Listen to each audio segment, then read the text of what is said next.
Alright, what's happening, y'all? It's your boy Rico from Street Scores, and I'm coming with a big time preview for this upcoming preseason game against the Ravens, 7 p.m. on Saturday. Of course, I will be live streaming throughout the entire game. We'll be breaking down everything that's going on. I know a lot of people aren't necessarily aware of who a lot of the backups are, so I will be talking about those guys as they're making plays, of course. And today we have 7 primary things to watch for. Again, like I always say, there's a lot of things to watch for. There's dozens of things to truly watch for in these preseason games, and actually winning the game is not one of them. Honestly, it's really not that important, even though it would be nice to break that Ravens NFL record for preseason games won in a row. That would be very nice. But at the end of the day, I'm giving y'all 7 things to primarily focus on, the things that you need to watch for the most and pay the most attention to throughout the game. And of course, when we get to the regular season, when I do these preview videos, it will be 5 matchups, 3 X factors, and 1 score prediction. So I'll always give my score prediction. I'm gonna be realistic too.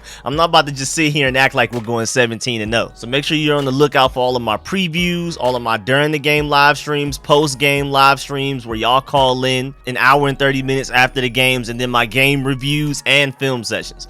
But before we dive into everything going on in this video, make sure you subscribe to the channel, hit the bell next to the subscription button so you get a notification immediately. And every time I release an informative and opinionated video just like this one, make sure you pull up every Friday for the broadcast podcast. That's including tonight, 7 p.m. We may be doing our Friday night fantasy draft like while we're streaming. We'll see.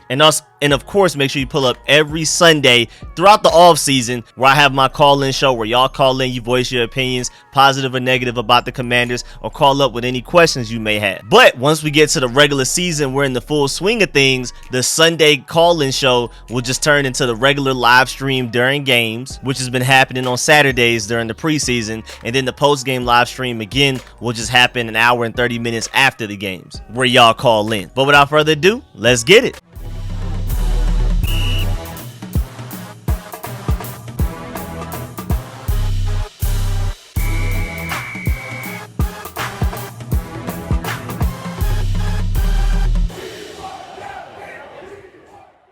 Alright, so number 1, third down defense. I feel like that's pretty obvious with everything that's been going on.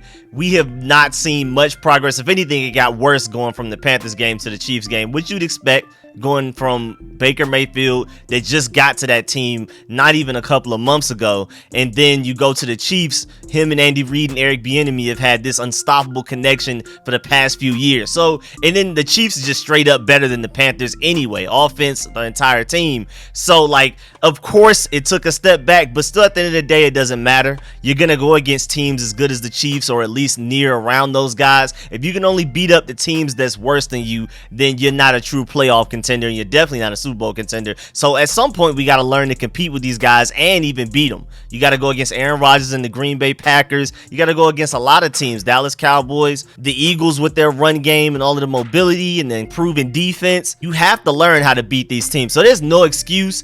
And so this third down defense, we need to see a little bit of something. Now, Ron Rivera said that the starters will play very limited snaps, and we probably won't even see a lot of the starters. It may actually be less starters actually starting than backups. We may only see like a handful on both sides of the ball, and then even those guys may only play for like 2 series. We'll see though. The way Ron Rivera made it seem is that technically we may not actually be out there with majority starters at any point in this game. But still, when those guys are out there, when it's starters versus starters to whatever extent it is, even if Lamar Jackson isn't playing, I need to see an improvement from the third down defense. And of course, Ron Rivera is mostly blaming it on D-line and like the discipline and allowing the quarterback to get through gaps instead of staying where you need to be and going too far past the quarterback. A lot of the problems that we were having last year. And then of course, Cole Holcomb, I mean, he's improved in coverage, but he's not great in coverage. So of course, when Travis Kelce was matched up against him, he was food. And then even the backup tight end came in and got him a little bit. And I just want to see the secondary step up. I want to see Jack Del Rio scheme it better. Overall, it's like problems up and down. It's not one particular group or one particular person. I'm gonna need them to be a better and more cohesive group,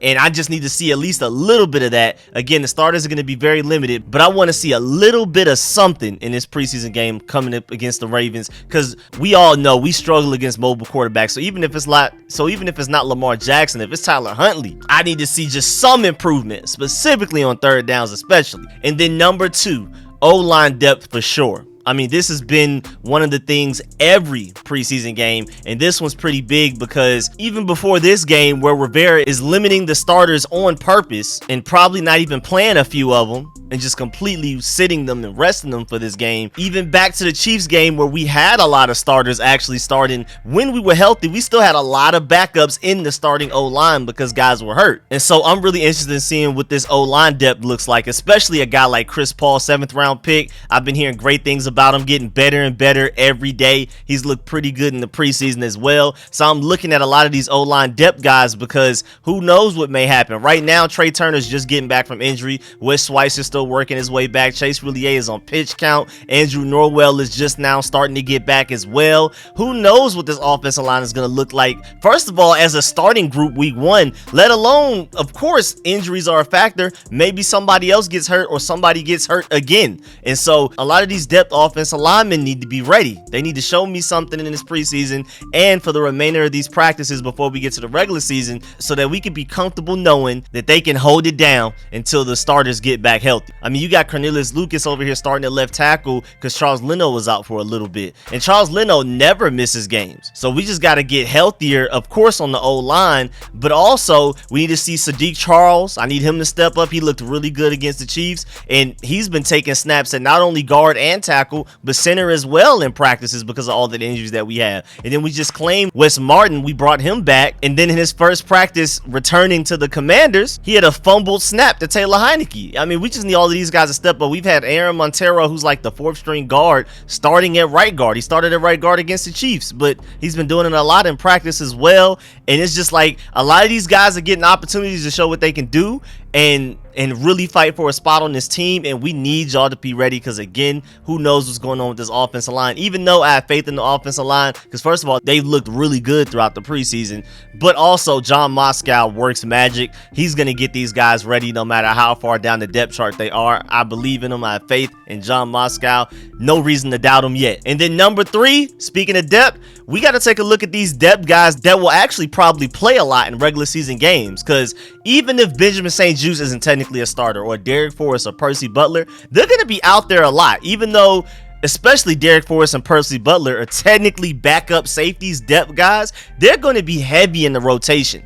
Anytime that we run like a Buffalo nickel, that's more than likely going to be Darrick Forrest or really Percy Butler, because Percy Butler has been getting the majority of the snaps there as of like the past week or two. Darrick Forrest has been a really good player, a big standout in camp so far, but apparently Percy Butler's been getting more looks at the Buffalo nickel recently, according to John Com. So who knows, like, is Percy Butler taking over that Buffalo nickel spot? And even if he isn't, even if Darrick Forrest is still your leading candidate to be a Buffalo nickel, Percy Butler still has too much speed, athleticism, and versatility to be denied off the field. He's going to play. Even if Bobby McCain and Karen McCurl are on the field at the same time, I can see Percy Butler also being some type of safety or like a slot corner or things like that. Percy Butler, with his range and his athleticism, his crazy speed, allows you to run him at free safety and put Bobby McCain in the slot if you prefer to do that. So these guys, even though they technically will not be starting, they're going to play a lot. And I really hope they play at least a significant amount in this Ravens game so we can get a better look at them, because we're going to need them in these games. Jaguars, Lions, Eagles, Cowboys, all of these games in the regular season,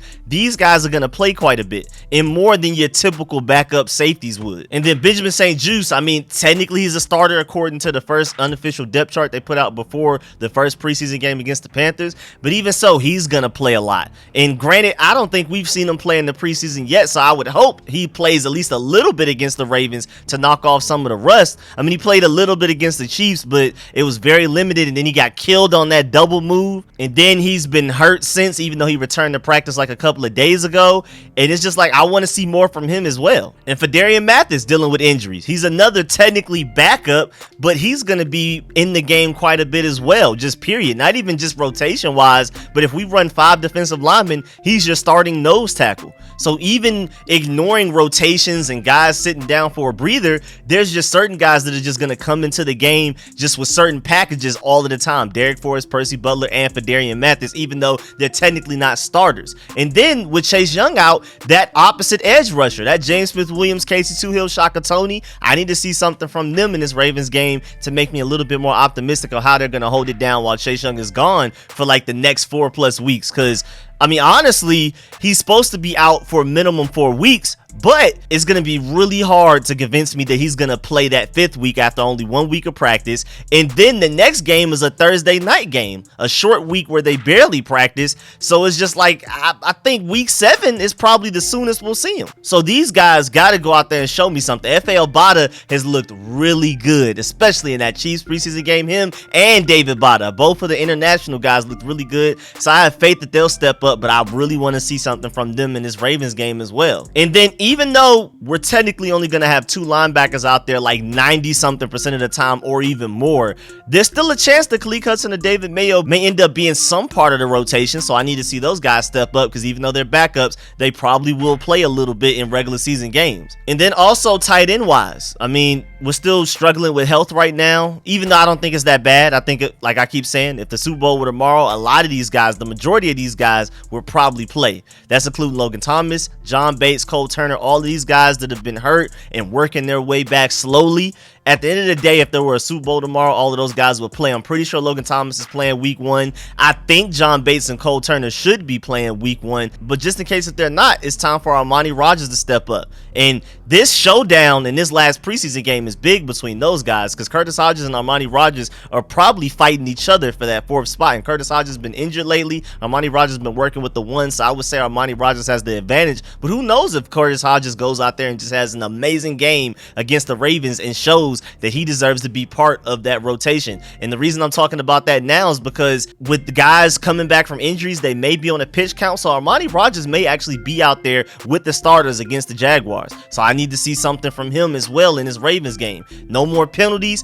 Be assertive, be aggressive, be physical, but not to the point that you're out here getting penalties. And then, of course, do your thing in the passing game, and I think you're going to be straight. Y'all already know, I feel like his potential is limitless. I think he could be a next Darren Waller, but we got to see. And then number 4, Sam Howell with more playing time, man. This is going to be really interesting. This is going to be the most Sam Howell has played in a preseason game. He may play like an entire half or maybe even more. So this is going to be a great opportunity to see what he can do as he builds up consecutive drives. Rather than just playing like 2 or 3 drives, maybe he'll be out there for like 4 or 5 and he'll finally get into some type of rhythm. And so I'm really excited in seeing what he can do with that. Now, granted, he's still going to be going against a lot of the backups of the backups, guys at the back end of the roster fighting to make the team. So he's not going against the best competition, but that also means he's not playing with the best competition as well.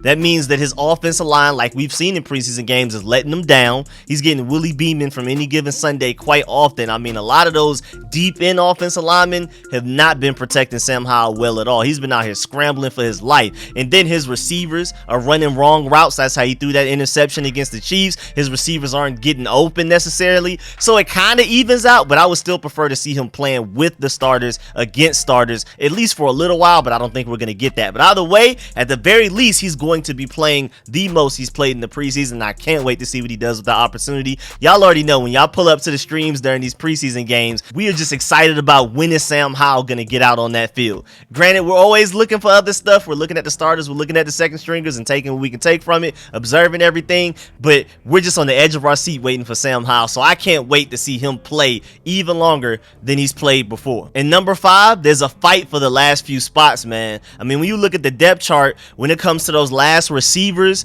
is it Alex Erickson, Dax Milne, Kyrick McGowan? You know, Markin Michelle has been Mr. Playmaker throughout this offseason, but he doesn't provide anything on special teams, so he probably ends up on the practice squad. But then Alex Erickson and Dax Milne right now are competing as returners and receivers that are towards the end of the depth chart. But at the same time, none of those guys have shown me enough in the return game to make me particularly excited and like, we gotta keep these guys because of that. Now it's kind of crazy because Alex Erickson and Dax Milne have looked better as receivers than kick returners, and right now Antonio Gibson is our starting kick returner to enter the season. I'm not not exactly sure who's our starting punt returner, but if it's not Antonio Gibson, whoever that is going to make the roster over the other guy. Now, I definitely feel like Dax Milne has a far better chance of making the roster over in Alex Erickson, but who knows? Maybe somehow both of them make it. But either way, there's a fight for those last couple of spots. As of right now, the only receivers safe are Terry McLaurin, Curtis Samuel, Jahan Dotson, and Cam Sims, because Cam Sims has definitely played his way up to that 4th spot.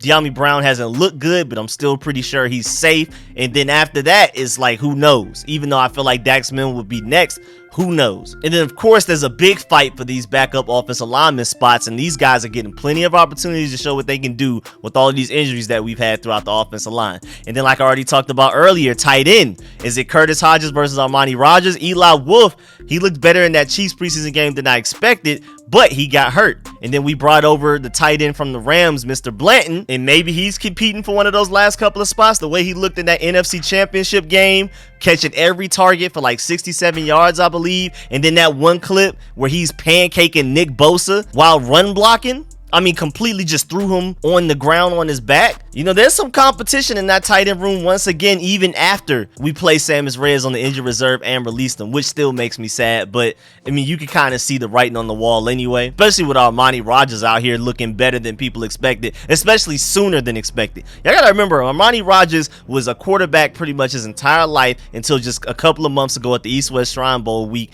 That was his first time ever even running routes for real in his life. And so for him to already be out here making plays like he is in the passing game, separating against starting NFL corners like Xavier Woods in that Panthers preseason game, you could just tell the potential is limitless. So I can see Armani Rogers definitely making the team at this point, even though very early in the camp with him being an undrafted free agent, him being so extremely raw, I thought it was a long shot, even though he's one of my favorite players on the team. But now with him being out there with the starters so much, first of all due to injury, and then even outside of injury, that Panthers preseason game, even when he was out there with Terry McLaurin, Jahan Dotson, and Curtis Samuel, he got targeted like 3 times before Carson Wentz even looked at those top receivers on our team. So I think he has a great chance to make the roster, but who knows? Maybe they keep another tight end, and maybe it's a fight between Curtis Hodges and all of the new tight ends we've brought in, including Blanton. And then running back wise, I mean, it's a fight between Jonathan Williams and Jared Patterson for that last spot, and we may actually only keep 3 running backs, and so then it's a fight for the maybe 1 or 2 spots on the practice squad for the running backs. Who knows? But either way, there's a strong competition that's, you know, very underrated between Jonathan Williams and Jared Patterson. I think Jonathan Williams is above Jared Patterson on the depth chart, but Jared Patterson has done nothing but make plays in the preseason so far. So that's a really interesting competition right there. And then, of course, defense wise, that secondary group right now is a monster. Steven Parker is technically last on the depth chart out of the entire safety group, even behind Farrod Gardner and Jeremy Reeves. But he was the one that's looked the best so far in the preseason, especially that Panthers game. And if he can step up and make crazy plays like that in this Ravens preseason game, he may skip a lot of these guys and end up actually making the team. I wouldn't be surprised. And then linebacker wise, I mean, maybe we keep 4 or 5. If we end up keeping 5, I don't think Khaleke Hudson's job is as safe as people think it is, just because he hasn't looked that good in the preseason so far. I mean, he honestly looked better as a rookie than he looks right now. I don't know what's going on, but either way, Milo Eifler making plays, Dejon Harris making plays, Trey Walker making plays, who knows? But if there's a 5th spot open and Khaleke Hudson is safe, there's going to be a pretty interesting fight for that last spot, especially now that Nathan Gary just got sent to IR and then got released with an injury settlement. That sucked because I liked what I saw from him in the preseason so far, but then he got hurt, and it just is what it is right there. And then even defensive line wise, is William Bradley King safe to make this roster? As many plays as Daniel Wise has made in the preseason, I would hope he makes the roster, but nothing's confirmed because F.A. Obata, Shaka Toney, all of these guys are competing for like the same back end spots. Of course, you still have Jacob Panajut and Justin Hamilton, Tyler Clark, Boomy Rutimi. I mean, I just don't know who's going to get these last few spots. So there's a fight. And then, like I keep saying, not only are you competing against guys in your position group, but you're also competing with other position groups. Steven Parker as a safety has to go out there and play well enough to convince Rivera and the rest of the coaching staff to keep one more safety, which means him over keeping an extra running back, over keeping an extra tight end, over keeping an extra receiver and things like that. So you're competing against other position groups on the back end as well. So you got to go out there and make plays, and I think they're going to go out there and play with their hearts out and leave it all on the line. So that's going to be something really interesting to watch in this preseason game. And then also 6th, these guys are the one injury away guys. So say if Benjamin St-Juste gets hurt, or or we're looking at Danny Johnson like it's time to start again. And he looked really good in that 4-game win streak last season during the regular season, but he's looked pretty bad in the preseason so far. He's made a couple of plays, but for the most part, he's getting killed in zone and man coverage out of the slot, and it just hasn't looked good. Even against backups, he's out here getting beat. And so it's just like, hey man, we're one injury away from you having to play, and you looked really good when it mattered most last year, but so far this offseason you're making me nervous. And we're already one injury away trying to replace Chase Young, so we already know that. We already talked about that earlier. And then the linebacker group, we're one injury away from David Mayo or Khaleke Hudson having to start. That's scary. That's really, really scary, to be honest with you. And so I need to see these guys step up, because who knows what may happen. Cole Holcomb is supposed to play 100% of the snaps every game, but who knows if he ends up getting hurt. Jamin Davis, who knows if he can stay healthy the entire time? Who knows, man? So I'm scared. We're one injury away from Khaleke Hudson or David Mayo starting. And then going back to the DB group, I mean, granted, Cameron Curl and Bobby McKinney are starters, and I expect Darrick Forrest and Percy Butler to play more than what people probably expect. But at the same time, if there's an injury, that means Percy Butler or Darrick Forrest is a full-time starter. I need to see y'all look like y'all are ready to handle those responsibilities if the time presents itself this season. Then wide receiver wise, there's an injury to one of our top receivers. Is Dax Milne or one of these other guys behind him in the depth chart ready to step up? De'Ami Brown, he hasn't looked good in the preseason, and granted, I think it's kind of a mix of both. It's been the quarterback's fault throwing to him at times. It was one pass interference that should have been called that wasn't, but it's also on him because I haven't seen him separate much yet. I haven't seen him make crazy contested catches yet. I haven't seen him do anything underneath. He's just been running a bunch of deep routes. I think he caught like one slant, but even on that play, it was very contested because he was unable to get separation, and I believe he caught it, but it's just like, we need you to step up. We are one injury away from you playing a lot of snaps and being like the third or fourth receiver out there, because who knows with Cam Sims, man. Cam Sims does nothing but make plays, but he's just never part of the rotation with a straight face outside of special teams until like November. Now maybe we start targeting them sooner than that this year, but if it's just a typical Cam Sims year where we don't really showcase his talents and utilize his skill set until November, that means De'Ami Brown, if there's an injury to one of the other receivers, is your immediate guy to step up to be a top 3 receiver on this team. That's scary, and I need you to be ready to step up. And then, I mean, we just talked about the offensive line. They're already the one injury away territory. We're already 3 injuries in right now. It's ugly, 3 or 4. So that one's obvious. And then even the backups, 1 injury away. Taylor Heinicke, Carson Wentz looks like the guy. We need you to be ready. We've seen what you can do all last season. We've seen what you can do in that preseason game against the Chiefs. He looked like the best quarterback out there that day. So just be ready. I still, of course I want to see Sam Howell the most, but Taylor Heinicke, you got to look ready, because who knows what may happen with Carson Wentz, especially with this offensive line shuffling the way it is. And then lastly, special teams, man. Get it together. Get it together. We still haven't seen Joey Sly have to kick any crazy kicks yet, even though I have faith that he'll make them. But he did miss that one extra point in the Panthers preseason game, so we need you to get it together. I even saw Tress Way looking a little ugly in that Chiefs game, kicking it into the back of the end zone. He's supposed to be a Pro Bowl punter. He's supposed to be one of the best players on our team, but he didn't even look ready in that Chiefs preseason game in the beginning of it. So I need you to step it up, which is crazy to say. I never thought I would say that.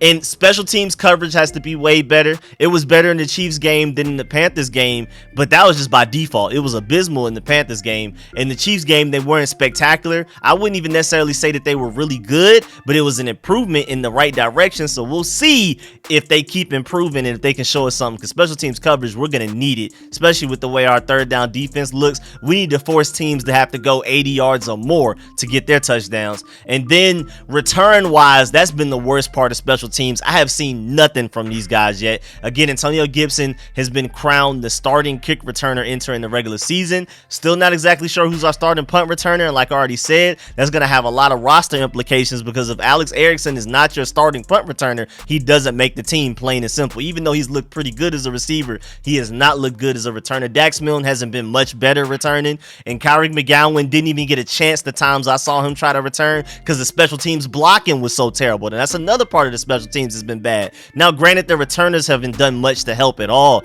but the special teams blocking has been atrocious as well. I think Christian Holmes just straight up let a guy just run through him. I believe that was the play that Khaleke McGowan didn't even have a chance trying to return a kickoff from the Chiefs in that second preseason game. I mean, we just got to be better everywhere, top to bottom on special teams, straight up. So I definitely need to see some improvement there, some vast improvement in that category right there, because that's technically the only time we're going to have our guys that are going to technically be starters playing pretty much the majority of the preseason game. Offense and defense, the starters are going to play very little. But special teams, the guys you're out there practicing with in preseason games and training camp are the guys that are going to be doing this in regular season. So they're technically starters in special teams. And I need to see something. Y'all are going out there and y'all are going to have plenty of opportunities to fix a lot of the problems y'all have had. And I'm expecting better. But yeah, man, that's the end of this video. Please get in the comment section. Let me know how you feel about everything discussed in this video. Let me know if you agree with all 7 of my points, or if you disagree. Would you add some points in there that you feel like we also need to focus in on as well? Please leave a like on this video if you liked it, if you learned anything. And as always, I appreciate all of the support, man. Shouts out to all of my sponsors, especially my Pro Bowl sponsors' name you see scrolling on the screen right now. I'm going to catch y'all later. I'm out.